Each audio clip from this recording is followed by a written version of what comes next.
আমি যতই ব্যস্ত থাকি তবুও আমি কখনো আমার দুপুরে খাবারটা অন্তত স্কিপ করি না। অনেক সময় আমার ফ্রেন্ডসরা এসে বলে যে আজকে খেতে সময় পেলাম না, রান্না করার সময় পেলাম না, এটা ওইটা।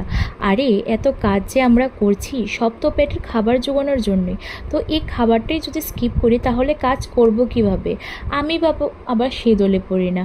আমি যতই কাজ থাকুক কিনা আমি নিজের খাবারটুকু অন্তত বানিয়ে নেবার সময় বার করে নিই। আবার উপর দিয়ে আমি হলাম বাঙালি। বাঙালিরা তো খাবার না খেলে কোনো কাজেরই স্ট্রেংথ পায় না যেন। আমরা বাঙালিরা যখন কি বানাবো ভেবে উঠতে পারি না, তখন কিছু না বুঝতে পেরে আমরা সেদ্ধ ভাতটাই প্রেফার করি। কারণ বানাতেও ইজি এবং খেতেও খুব টেস্টি। শুধু চালে আর যে সবজি সেদ্ধ খাবো ইচ্ছে করে সেটা চাপিয়ে দিই আর 2 মিনিটে খাবার রেডি।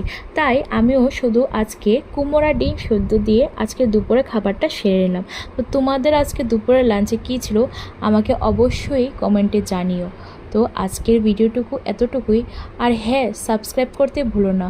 আর আজকের আমার দুপুরের লাঞ্চের মেনুটা ভালো লাগলে অবশ্যই একটা লাইক করে যেও আর কমেন্ট করে যেও।